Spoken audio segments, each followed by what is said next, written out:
Hello dear students and welcome to your English grammar class. I am your teacher, Ma'am Akhara.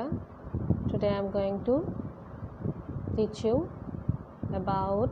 change the narration from direct to indirect and also from indirect to direct. Yate ketaman narration diya ase.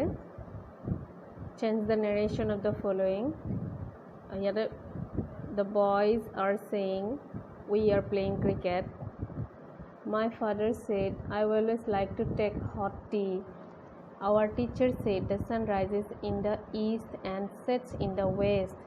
The man said to me, I know you well. My father said, my son goes to a gym for exercise. Ekhini sentence diya ase aru you are asking to change its narration. Ami salu yate they are in the direct form and you are asking to make it in indirect narration. So kenake ami নিয়ম সমূহ আগৰ ক্লাছত দিছো কেনেকৈ solve কৰিম এতিয়া এই নিয়ম বিলাক ইউজ কৰি চাই যোৱা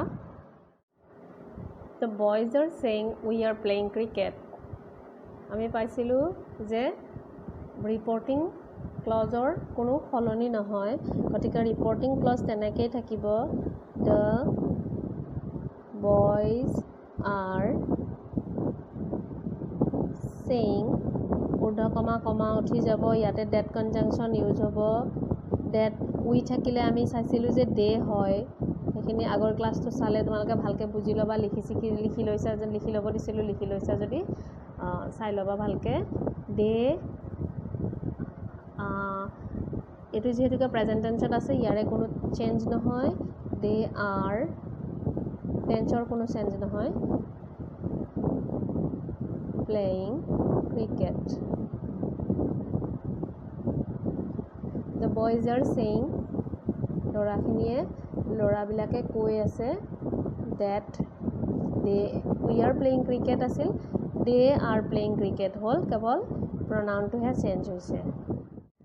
এবাৰ আমি 2 নম্বৰ বাক্যলৈ আহিম My father said I always like to take hot tea ইয়াতে আমি চালো যে ৰিপৰ্টিং ক্লজটো past tenseত আছে গতিকে আমি ৰিপৰ্টিং ক্লজ একে কৰিয়ে লিখিম যি টেন্সত আছে তেনেকৈ লিখিম বা কিন্তু এটো হৈ যাব past tenseত আহি যাব এটো আছে past simple গতিকে এখিনি ৰিপৰ্টিং ক্লজখিনি আমি লিখি লৈছো প্ৰথম My father said কমা উঠি যাব that conjunction ইউজ হ'ব that এটো আছে past present simple আছে আমি past tenseত indirect কৰোতে past present tenseত যেটা present simple বা present indefinite থাকে তেতিয়া আমি past indefinite বা simple past কৰিব লাগে আগৰ নিয়মত আমি গম পাইছিলো যে my father said that he always এ থাকে like আছে liked হৈ যাব like k e d He always liked to take hot tea. ইয়াতে I থাকিলে ইয়াতে যেটো ফাদাৰ আছে হি হৈ গল নিয়মৰ মাজেৰে গলে কোনো একেবাৰে দিগদাৰি নাই ধুনিয়াকে কৰি যাব পাৰিবা এবাৰ আহিছো আমি থাৰ্ড সেন্টেন্সটো লৈ Our teacher said the sun rises in the east and sets in the west শিক্ষকে কৈছিল আমাক যে সূৰ্য পূব ফালে উদয় হয় আৰু পশ্চিম ফালে মাৰ যায় গতিকে আমি যিখিনি ৰিপৰ্টিং ক্লজ পাম সেইখিনি তেনেকৈ থাকিব Our teacher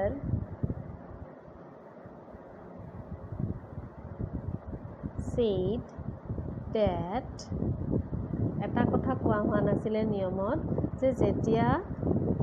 ইউনিভাৰ্চেল ট্ৰুথ থাকিব চিৰসত্য বাক্য থাকে তেতিয়াহ'লে তাৰ কোনো পৰিৱৰ্তন নহয় সি যেনেকৈ থাকে তেনেকৈ লিখিব লাগে এইটো এটা চিৰসত্য বাক্য যে সূৰ্য পূবফালে উদয় হয় আৰু পশ্চিমফালে মাৰ যায় এইটো চেঞ্জ কৰিব নোৱাৰা বাক্য গতিকে আমি তাক যেনেকৈ আছে তেনেকৈ লিখিম that the sun rises in the east and sets in the west. Our teacher said that the sun rises in the east and sets in the west. Eto solve hoy gol. Ebar ami 5 number bakya saisu. My father said my son goes to a gym for exercise. Mor deutai koisil mor lorai hodai kole jai exercise koribolai gym leke jai eta gym ot jai. Gotike yate reporting clause ekei thakibo. My father said that my son hole yate hobo deutar lora hole his son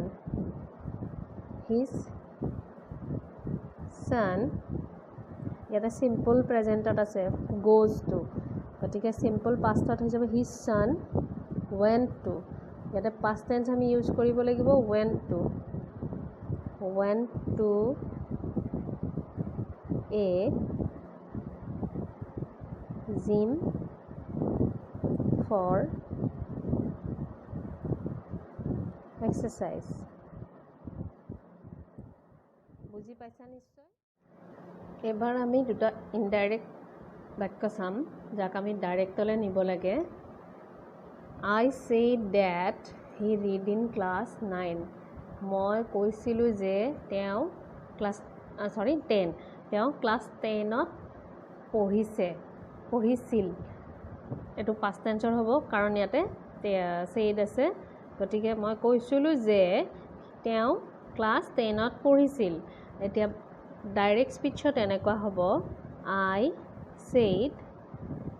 that উঠি যাব কমা আহিব ঊৰ্ধ কমা আহিব তাৰপিছত হি আছে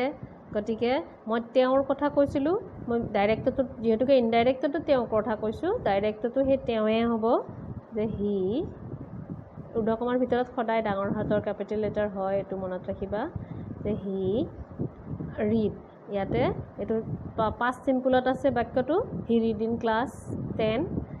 হি class 10 ত পঢ়িছিল he class 10 ত পঢ়ে হ'ব হি ৰিডৰ পিছফালে আমি এছ এটা যোগ দিব লাগিব কাৰণ ই আছে থাৰ্ড পাৰ্চন ছিংগুলাৰ নাম্বাৰ আৰু ইয়াক আমি প্ৰেজেণ্ট চিম্পল প্ৰেজেণ্টত লিখিবলৈ গৈ আছোঁ চিম্পল প্ৰেজেণ্টত সদায় কি হয় একশ্যন ৱৰ্ডৰ পিছফালে এটা এছ বা ই এছ যোগ হয় he reach in class 10 full stop ঊৰ্ধ কমা ক্ল'জ বুজি পাইছা এইটো নিশ্চয় এবাৰ আন এটা বাক্য চাওঁ the boy told the girl that he loved her ল'ৰাজনে ছোৱালীজনীক কৈছিলে যে সি তাইক ভাল পাইছিল the boy told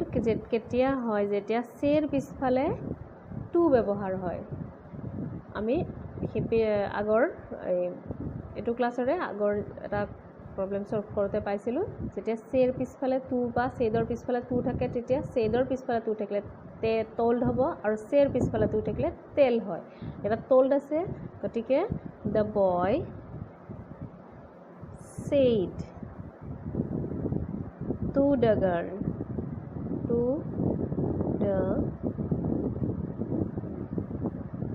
girl that উঠি যাব কমা আহিব ঊৰ্ধ কমা আহিব he loved her ল'ৰাজনে ছোৱালীজনীক কৈছিলে সি তাইক ভাল পাইছিল গতিকে ল'ৰাজনে ছোৱালীজনীক কৈছিল I love you ডাইৰেক্টত হ'ব মই তোমাক ভাল পাওঁ I love you ল'ৰাজনে ছোৱালীজনীক কৈছিল I love you তেতিয়াহে সি ইনডাইৰেক্ট কৰোঁতে আমি ক'ব লাগিব যে ল'ৰাজনে ছোৱালীজনীক কৈছিল যে সি তাইক ভাল পায় হৈছে নিশ্চয় এইখিনি বুজি পাইছা বুলি ভাবিছোঁ ডিয়াৰ ষ্টুডেণ্টছ আশা কৰিছোঁ তোমালোকে ক্লাছটো বুজি পাইছা